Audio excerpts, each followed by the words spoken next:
Blended Podcasts. Brought to you by Blended Audio.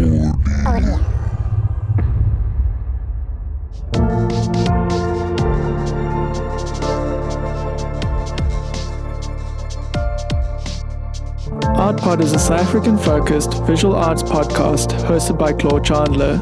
Join me weekly every Saturday as I'm joined by a new guest who occupies a position within the visual arts community, ranging from fine arts, tattooing, framing, and logistics.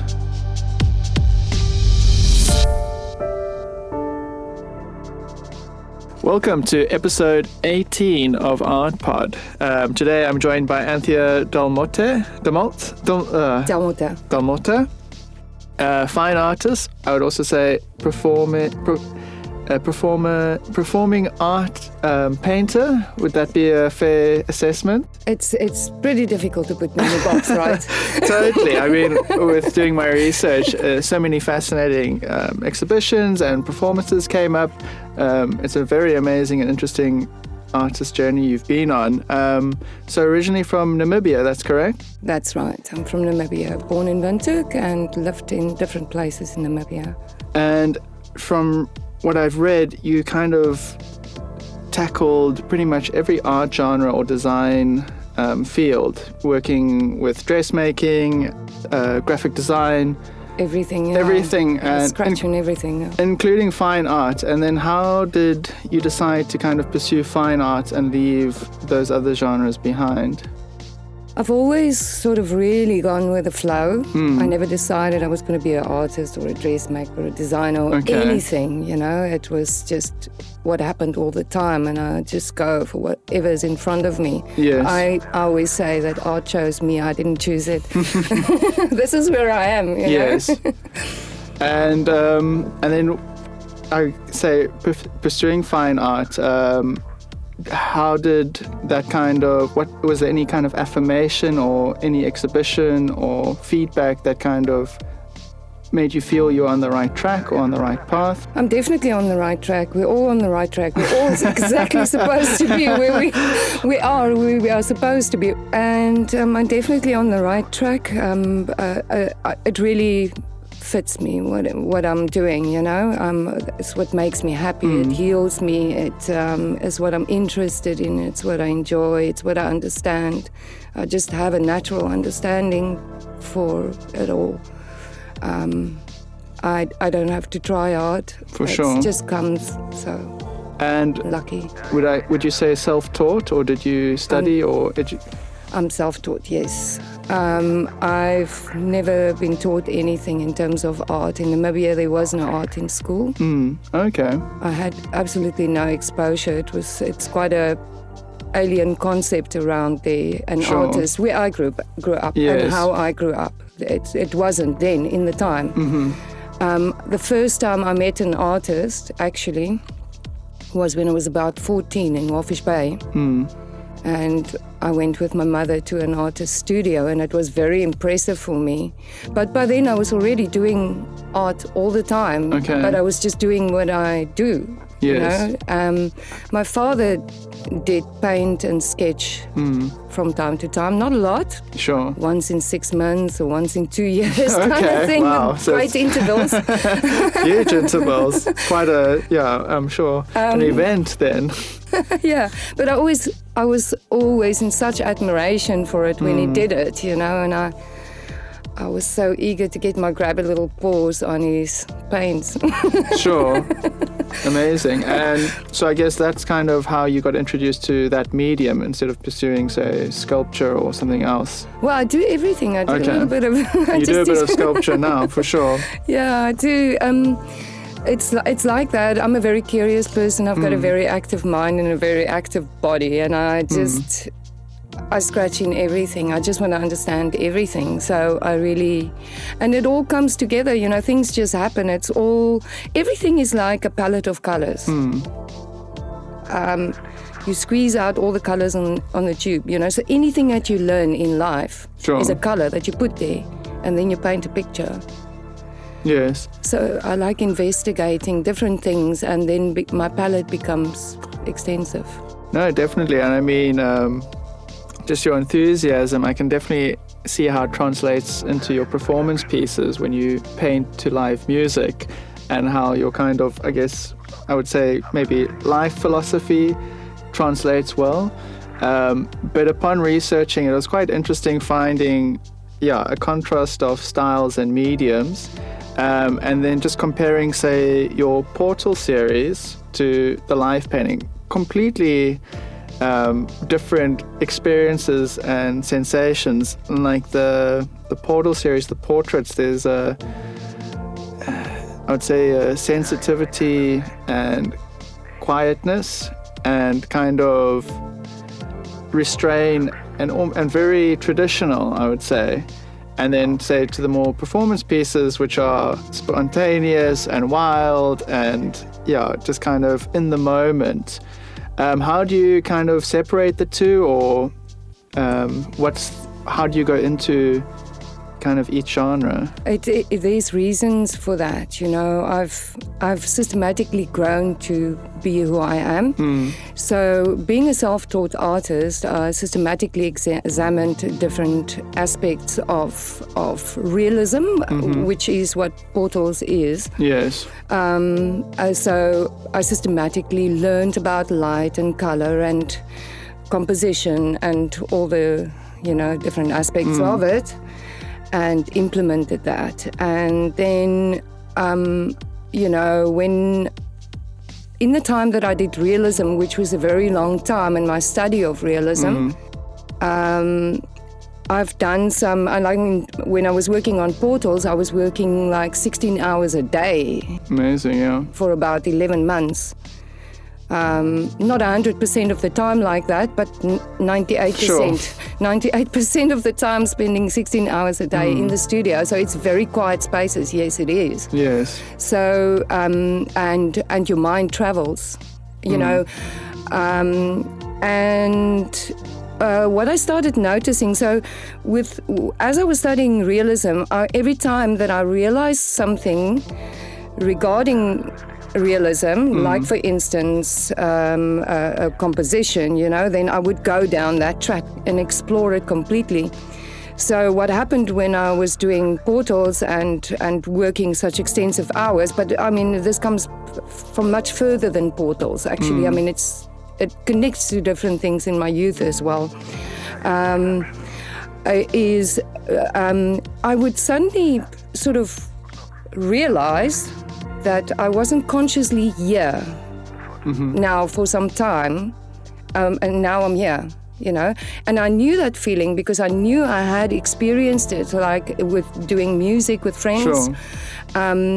And I knew the state. It is a type of trance state, and the way that I explained it is if you're in a drumming circle, for instance, and you can be focusing on the rhythm, and then at a certain point you sort of almost realize that you're playing in rhythm and a lot of time passed and you didn't, and that's a state of going deeper into a subconscious state, Sure. a trance state. And that started interesting me, because part of the elements of realism was I wasn't just satisfied with the physical aspect of it. I mean, the emotional aspects and those things played a role as well. For sure. But now this other aspect came in, and I wanted to explore that. Yeah, I mean, there's definitely a sense of meditation with painting. And I think if you're doing something like realism, there's a certain sense of kind of, as you say, like guidelines or rules, and kind of working with those parameters, you kind of lock into something. When you, in terms of the work being personal, the artists, what was your relationship with the sitter? I know, like, they're very accomplished, and there's a sense of intimacy between you and the sitter. I think, like, the Kentridge one was a quickie snapshot, though, or... All of them was quite, I've got, what you see there, I've got, like, possibly 100 photos of each of them. All right. And it was very intimate, like, to an extent. Because I connected with them before the time and after the time with all the artists. So it had a big personal element, and a lot of the artists was artists that I knew. And it was an amazing series because I traveled right across the country twice to go to everybody's studios. And I mean, I met really wonderful and interesting and prominent artists. And I still have relationships with some of them. And I mean, legendary artists that is not alive anymore, like Peter Clark and Eric Laubscher, who I visited quite a few times, you know. And Conrad Thijs is still a friend of mine. We phone very regularly, you know. It's like he's become like a really close friend of mine. So it's a very intimate series. And I mean, and deciding to paint artists for the portrait series, was there a reasoning behind that besides, I guess, being able to travel and kind of document? It was actually not even, that was actually not even what it was about for me. Because of where I come from, my whole approach to art has been observation, analysis, and implementation, experimentation and implementation. That's basically sort of sums me up, you know, my approach with it. And because of where I come from, because of my whole art experience is very intimate and personal, and in my own little world and in my own little space, because I'm hidden away somewhere in nature most of the time of my life. So moving into the art world, getting to know the artists and the gallerists and everybody else, you know, that's what I do. I enter into, in order to understand then those realities, you know. I want to understand these people, I want to understand their work, and I want to understand what the essence is about, what a person's essence is about, their personality and the way that they organize themselves, their image, and it's also things like, for instance, the dressmaking, designing and the interior decorating and stuff coming out there, because it becomes that full picture then, you know. I want to understand the full picture, and the only way that I can understand things is if I enter into them and I sort of surround my whole being inside and outside with it. And that's what I did. I wanted to capture more than just a physical person. Sure. I wanted to be with them, spend time with them, understand them, feel them, see how they organize themselves, how they organize their lives, and see their work personally close by. You know, I'm trying my best to explain it. No, I think you're doing absolutely well. And I mean, for those listening, if you do look up the Portal series, there's definitely a sense of intimacy and understanding. And I think that comes from, as you said, you know, traveling and meeting the artist and experiencing the person. And it definitely translates onto the canvas. So now, as you were saying, we were talking about the process of painting and realism and how that forms a meditative state.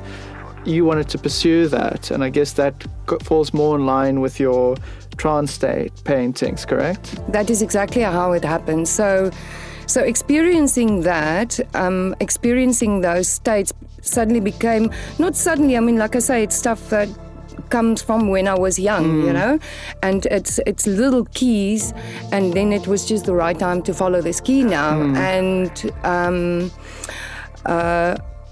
actually I wanted to explore that, but I wanted to explore it not in the when I do realism, there is a sort of a process that I work according to. It's conceptualizing a body of work or whatever else. It could come, conceptualizing can come from, and often does, like hypnagogia for me, you know, hypnagogia is visions that I get, you know, visionary states, you know. So, but sometimes it is more thinking, you know. But anyway, the process, it comes from that, and then there's a system I work according. I use photoresis or I paint from life, you know, whatever, and I do a body. I usually execute a body of work, and you know, there's a process, you know, like just the way that I didn't want that confinement with the trance. I wanted for it to be free and chaos as it is, Sure. you know, because there's no real understanding that, you know. And I exposed myself to it. I gave myself colors. But there is things that I realized that help that state. And I went back on where I have experienced this state. And I followed those things. Sure. And one of those things was when I did a series of the Cape Town Symphony Orchestra in a rehearsal. And so I spent time with my camera, the whole rehearsal, running between them. You know, in very intimate spaces, and doing all these portrait shots, but I mean endless amounts of photographs. Sure. But I also experienced that the power of the music, the power of the live music, also triggered this flow state, you know. Yes. And I knew that if I like a big is also very enjoyable for me. Movement is because I'm a very physical person. Yes. I do yoga a lot. So there's certain things I used to dance. Yes. So certain things trigger the state for me, and I wanted to expose myself to all of this with huge canvases. Yes. And then see what happened. For sure. See what happened with one work and see what happens with a body of work, or how does it progress, or what is it about. And it's incredibly interesting, the outcome for me, because everything deals with subconscious, you know, and association like dreams does. And I keep realizing more and more and more, and it's incredibly fascinating.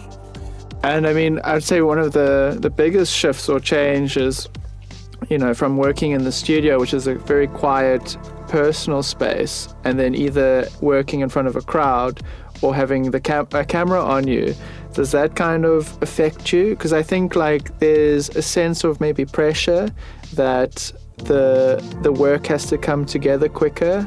I don't know if you feel that sense of pressure with having an audience, or do you manage to block that out, or does that kind of feed your process? Actually, that doesn't influence me. I think I was lucky because I danced from very, very young. Sure. So I could be on a stage and use my body and be looked at, and it wouldn't influence me. That's just the way that scene works. Yes. So that does not influence me. Then fortunately, I mean, doing yoga and understanding mind and understanding ego and understanding all those things, I can clean my system and free myself from those things. Sure. That is not an influence for me at all. All right. So there's never a kind of a stumbling block or something you had to kind of get into. You've already been there, done that. It's a fearless state. For sure. I mean, recently I've been doing a lot of street art murals, and it's a completely different experience for me having an audience or a crowd. And sometimes I do feel a sense of pressure that each mark has to kind of slot in right. Whereas, you know, in a private space, mistakes can be made, and then they can kind of be part of your experience, and I guess not matter. But I guess you, beyond that, we should say, and just kind of get into the state and then just make it come together. Yes, I think my curiosity level of what I'm doing is so incredible that it just dominates everything else.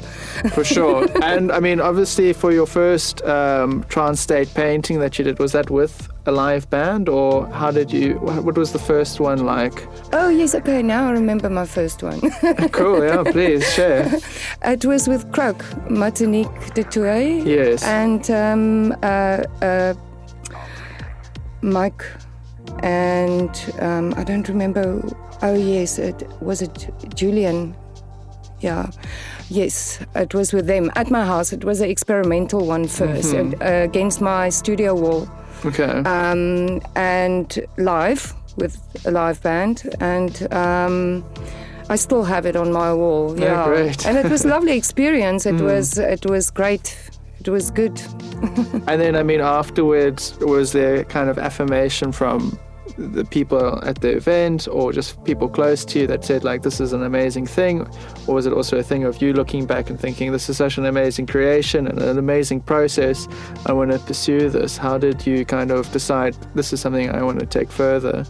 I did. I think the next one was a friend of mine used to, like on the West Coast, organize annually a big arts festival, which was quite successful. He did it over 21 years. Yes. Quite a well-known arts festival, and a lot of really, really good artists that he got organized there. Very nice event, and he asked me if we could open for him. He was very keen about this. Yes, it wasn't too important for me. It always isn't too important, you know, whether it's acceptable or not. Sure, but I think. But you know what I think. It's like what I said. My curiosity for what I'm doing is just so dominant, you know, because I'm so into understanding the subconscious space now, you know, like. And exploring this, because it's not something that people do. They don't acknowledge that part of life, you know. Whatever people don't understand with logic, you know, they can understand art on physical levels, right? And sometimes, you know, on emotional levels, not always. Some people just stay physical, and sometimes people go into emotional. But okay, not just art, just life. Sure. People don't understand or acknowledge, like, I'm generalizing, okay, but you know what I mean. Life is not designed like that. For sure. We live in a world where people have to understand things with logic rules, and I think that just fires me on and motivates me even more. You know? And from some of the films I watched, I know you've done a lot of work at Africa Burn. And then there was a thing of burning the work afterwards. With the whole performance of the painting and with the music, do you think that's more important than the finished product? In terms of like the final painting is more of a byproduct, and that shared experience with you painting is actually where the main magic is, or that's where the actual, we would say, like the art is. Because I mean, even more seeing a lot of them actually being burnt, it feels like the end product's not as important as the process. I think each work dictates its own life. Okay. You know, so some works are really important in terms of being a physical work, you know, and some works, they just temporary. I once did a series on potatoes. Yes. For the Cecil New Signatures competition, it was and I mean, they were definitely made to be temporary. I love that. Yeah, but I think so. Some works, it works for that work. It's personality. It's its life. You know, and some works really is good to be there. You know, to be watched. But for myself as an artist, the big thing is the exploration of state of trance. That is really what interests me. It's I like this voyager on the sea, this Viking off to go explore new places. And just going back to what's temporary and what's not. After doing a painting, what's the decision to keep it or let it kind of go into the ether? You're like, oh, well, like I come out of that state and this is a great painting. In terms of aesthetics, I keep it, or how do you make that call? I keep everything that I make, basically. It doesn't, because I just believe that beauty is in the eye of the beholder. That, you know, I've had works which is not necessarily popular, and then one day somebody walks in and they want exactly that work. They don't see anything else. They just see that work. So for me, I'm an artist, and then there's a certain public side to that, and I deal with people wanting that work, and that has meaning to them. And that to me is also very important, because, you know, just as we are all separate and different, you know, that's you and this is me, and you're in that body, and this is me, and that's a chair, and that's a door, you know. Yes. As much from another perspective, we're all connected. Sure.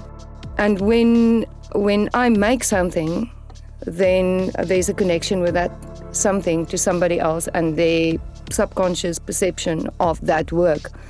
So I don't make that choice. But sometimes, like for instance, if I work for Africa Burn or like the 10 bulls that I made or whatever, conceptually, I mean, trance state works aren't conceptualized the work themselves. The painting is not conceptualized. But the concept is created before the time, you know. Concept is very important to me because it's messages or things I'm dealing with in my life. It's part of that whole creative process. So, like for Africa Burn, I conceptualize a body, a work that says something, you know, like for instance, the return to chaos. Yes. And then which, just the same as I conceptualize, because I do an installation as well, but just the same as I conceptualize a body of realism. You know, sometimes it's just there and sometimes it's, you know, it's something I want to say, you know. Right. And then, I mean, it is all right. Everything is all right if it has to gel for me. Like the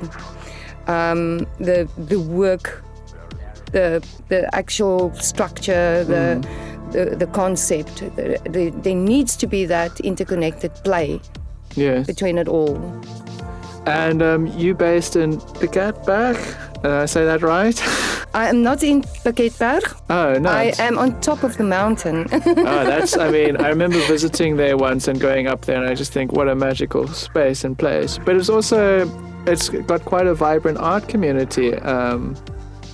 No? It was at the time. There was a lot of artists there, but there's not so many artists there anymore. I think a lot of, it's quite, I had a gallery there at the time. I used to have a gallery in Piketberg, and at a certain time there was a lot of artists, but a lot of artists move away, and now it's not so many anymore. You know, it's like a tenth of what it was. For sure, but I still find it fascinating that these kind of communities or spaces far out from the city have these kind of creatives and artists operating. And it's almost like these kind of secret spaces where this magic happens. And with your performance pieces, do you find you ever want to do, like, say, workshops or get people involved to kind of share that experience and have the same painting process, or? My whole being and where I come from is very much like a closed space. I have a big need. Just the way that I grew up, whatever. It was always like quite on my own, quite separate in nature. Yes. And I'm a philosopher. I need to spend time in my head, you know, thinking, and I need to spend time with nature. Yes. And I like it. That I like being alone, which is not something that everybody likes. And exploring everything around me like that. I do a lot for people, and I do a lot of stuff with people where I connect with people, but I work better on an intimate level if I work one-on-one with a person. I actually do a lot where I work with people on emotional levels or psychological levels. I do a lot of that, and but I'm not the kind of person to be in a public job, not at all. Sure. It's difficult for me to do that. I've done a little bit of teaching here and there, but to help people out when the art school closed down, stuff like that. But I get along really fantastic with the kids. I love the kids love me, and it's really amazing. But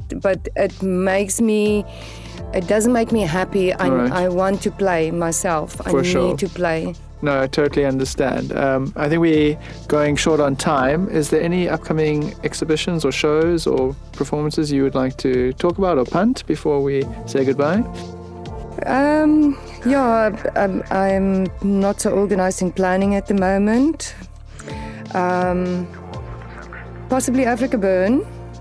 And then for the rest, I think I want to focus on doing a couple of videos with live performances. I want to just do some trance state painting performance videos. I love the way that it works. For me, it's like an artwork on another level again, you know. I love being part of the artwork itself. No, for sure. Well, again, paint. upon doing research on you, I think the strongest pieces for me is actually watching the performance, and I think the documenting that it would definitely be an amazing strategy to have. We were just saying before we were recording that you need to get you a YouTube channel, but you're technologically illiterate, I guess if that's fair to say. But I think that's a great platform because, again, YouTube, say, being very accessible and being a public platform, you know, open to everyone, which is basically, let's say, the premise of your work is kind of sharing it to a wider audience. That's definitely a place to, so you just need to find someone to kind of help you out with that. Yeah, and I will get there. It's like anything. Whenever I enter a world, it's just I don't know it, but once I start getting into it, then I get to understand it a bit, and I'll get there. It'll happen. But I'm very excited about that part. I've done also just visually. I've done some really exciting things, like painted myself with white body paint, or a friend of mine, we did a shoot where we put the white body paint or clay, and then cracked the clay, and then we projected my art images over my body. Very cool, yeah. Yeah, very cool. So I really, really enjoy that aspect of me being part of the artwork. You know, it's like living in my art. I'm actually living in my artwork. Totally. I know your website's kind of under construction now. Could you just can you give us the URL, the name, just so for the people listening, maybe they can start following you? Okay. Well, it would be my name, Anthea Delmotte. I want to definitely do something about my website, but I think I'm going to just do it completely over. All right. And if you Google my name, you will come up with so much. All right, and I'm cool. on Facebook, Instagram. Perfect. I've got an artist page. I've got... Well, if you're on Instagram, I think you're going to conquer YouTube very quickly. It's almost the same user friendliness. I started mine, and it's not so hard to navigate. Okay. But anyways, yes. Thank you, Anthea. It was lovely talking to you. I wish you all the best. I'll definitely be following you. And thanks again for coming on the show. Thank you very much. It was really nice spending time with you and making it easy for me. Right. No, it went all super smoothly. And thank you, Blended Audio, for making this happen. Thank you for listening to episode 18. Cheers.